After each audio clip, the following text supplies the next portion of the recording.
Hey guys, and welcome to the VR Flight World YouTube channel. In today's video, I want to do a quick review on the Airfoillabs Cessna 172.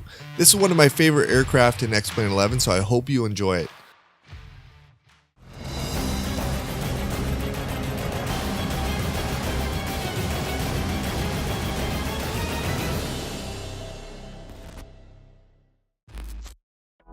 So first, I want to talk about why I like this plane and why I would stick with this plane instead of the default 172 in X-Plane 11. Really, the biggest reason I like this plane is because of how it flies. It feels, how you can control the rudder, and how it really affects the plane when you actually do push on the rudder pedals.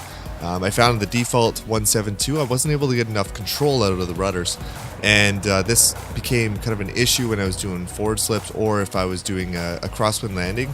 And I found it was more realistic with the way that Airfoillabs does their rudder control. I don't know why this is. Maybe it's because I fly an older aircraft and the Airfoillabs kind of represents more of an older aircraft. I'm not sure, but for whatever reason, this really translated from the real plane into this sim. They really went well together. Like, it felt like a real plane when I'm flying this.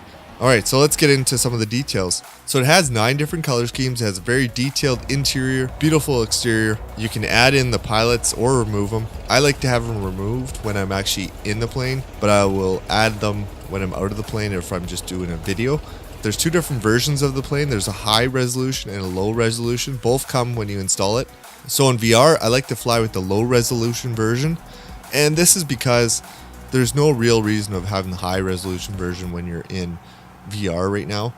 The low resolution version does just fine. And if you're running on a monitor though, you may want to go to the high resolution. I believe it's 4K and the other one's 2K.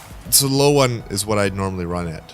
So again, it has a highly realistic flight model, but that is my #1 reason for sticking with this aircraft, because if it didn't have this, I wouldn't stick with it. I'd find another plane, or I'd just fly the default 172 because it's just fine. This is why I fly this plane, because of how it feels and how it flies. And part of that is because it's very responsive. Every little bit of wind, you feel the wind, you have to actually adjust for it. When you're taking off, you really have to dance on those rudder pedals. If you don't, you're going to end up off the side of the runway somewhere. And I know that is true with the default 172, but it's more so with this. You really have to be on top of those rudder pedals. It also runs great in VR. It slows your sim down slightly. You may lose a couple FPS, but it's not a lot. As long as you have a decent graphics card, you probably won't lose any FPS. So if you run it on low resolution, you're probably not going to lose much at all. If you run it on high resolution, you might lose a little bit, just because it's quite detailed. So one of the really cool parts of this plane is there is a highly detailed walk around process for this, and you can actually get out of your plane and walk around. You can hear your footsteps as you're walking. It's not like you're just floating in midair, flying around your plane. It actually sounds like you're walking around your plane. You have to set up some extra controls to do this, and those are all in your joystick settings. But it's pretty neat to have it to work like this. So you walk around the plane. You can, and I suggest doing this in 2D, not in VR, because if you do this in VR, it just gets a little complicated. It's easier to do it in 2D and then flip over to VR once you're done. So if you're going to do a walk around, I suggest doing it 2D. That way you can have your checklist up. And they have a nice checklist that comes with this plane, and it sits there, and it's very professional, very simple, and it's easy to follow. You can have your checklist up now for your walk around, and you can actually follow the steps so you don't miss anything.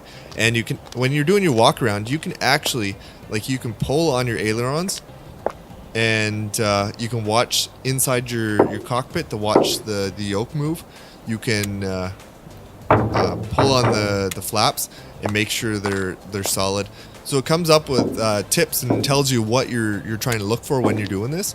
And there's actually checkboxes that come up, and you click those off to say that you've done it. You can check pretty much everything on your aircraft. It's pretty cool. You can put chocks on your wheels. You can actually tie down your plane. And at the end of your flight, so when you start up your plane again, it's going to actually be the same way you left it. So if you leave your master switch on, you're actually going to drain the battery completely. and you're going to have no battery juice once you get back into your plane. The walk around is pretty neat, especially if you're in flight training. This is something that would be very helpful because you can do a walk around, or you can do 5 walk rounds, just start getting used to the walk around procedure if you're just starting out flying, or maybe you haven't done a proper walk around in a while. You're getting complacent in your walk arounds as a pilot, and that can be very dangerous. So you have to come back here and do a proper walk around and really get your head wrapped around this. And then when you go back to your actual plane, you'll have your head wrapped around it. You can now I know what I'm doing. You can probably do it more efficiently, so you're not wasting people's time while you're out there, and you're not going to feel rushed and miss something. Because you feel rushed on a real plane, if you miss something, that could be a bad day. In a sim, you just reset the sim if something happens. It also has a weight and balance chart, and one of the cool things with the weight and balance chart is if you actually increase your luggage weight, it will actually put luggage in your luggage compartment. So when you're doing your checks, there's actually luggage in there. Just a neat thing to show you how much detail they put into this plane. I just thought it was kind of cool. So you can actually adjust yourself into the utility category. That way you can do some spins and be in the proper weight category for that. So it's just kind of a neat add-on feature to this. So going to the sounds, I really love the way this aircraft sounds and feels. There's a lot of little detail sounds. Like every button has a kind of a unique sound to it. So anything you do in this plane really has a nice sound. And that's, I think, one of the things that really sucks you into a aircraft. And I think that's one that kind of gets overlooked when you're thinking about buying an aircraft. So there's a nice menu system that comes with this plane. There's a quick start option, the camera, the weight and fuel, the settings, controls, failures, and there's also checklists. So if you go in the quick start menu, there's auto start, cold and dark, secure aircraft, prepare for start, connect GPU, and flashlight. So it's a kind of an easy way you can cheat and get your plane started up, and it'll just start your plane up for you. Speaking of getting your plane started, one of the neat things about this plane is if you start your plane, and what we're used to in flight sims is you can start it right on the runway, and you just pull full throttle and away you go. In this plane, if you don't actually warm your plane up, it will sputter and it won't run properly. It's neat, but it also is kind of a pain sometimes to have to warm your plane up, but it really gets you thinking in the right mindset. And also, but the same applies if you flood your plane. It does cause problems with getting it started now. So now you have to try to work it out and get it started properly. It won't like starting if you flood it. And same with secure aircraft. You can do this manually. You can go outside and do your walk around and actually tie down your plane, put your chocks in, and turn off the plane properly, all this stuff. Or you can just hit secure aircraft and it'll do it for you. So it's a quick option if you want to get started quick and don't want to waste time doing all the proper steps. This will do it for you. An important one to watch is camera. And the reason that I think this is important, because in VR it's not that important, but if you do any clicking in this section here and you switch it from inside to outside or vice versa, you may have problems sitting in the cockpit. You may be wondering why nothing wants to click. You go to click something, it highlights the whole plane, or something strange happens. And this is because you're probably in the outside view, so you're in a walk around. So it thinks you're walking around the plane, but for whatever reason, you're actually sitting in the plane. So you have to go in there and switch it over to inside or outside. So I suggest if you are flying in VR that you hook this up to a hotkey on your joystick or on your yoke. And that way you can flip back and forth inside and outside if you have any issues like that. It's not an issue. It doesn't switch automatically. It's just if you forget to switch it, it will be and you're in your plane. Somehow you got in your plane without, and you're still in the outside view. It'll act kind of strange. So and the same if you're in your inside view and you just push your view outside the plane, you're not gonna be able to manipulate all the different options. Like you can actually take the cowling right off this plane and look at the engine, and you can check the fuel, you can check the oil. There's so many cool things with the walk around. I do like the walk around. But I don't do it every time because I like to do it in 2D, and sometimes I just don't have time to do that. So, but it's pretty cool.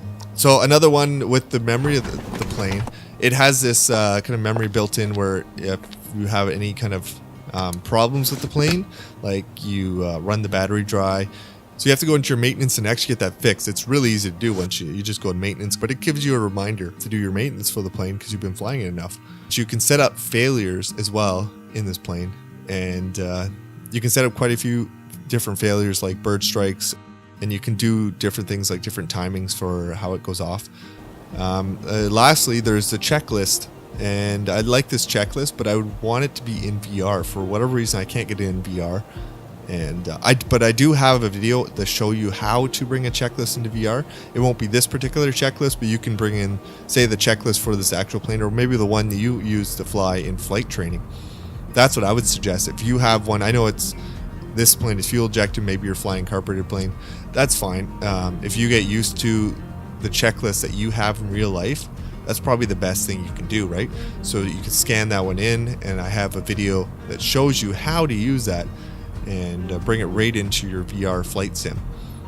That's what I would suggest doing. But if you're doing it in 2D, like I suggested with the walk around, you can actually have this little checklist. It's pretty nice. There's quite a few different things on there. You could use that checklist, copy it into some kind of document, or take a screenshot of it, and then you can view it on the VR side with the workaround that I have set up for you in that video. So I'll leave a link to show you how to set that up just above.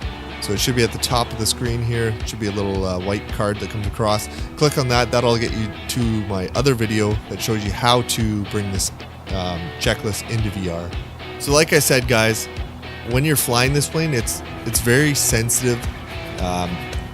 Every little bump, every little crosswind, you feel it. It's a great plane to fly.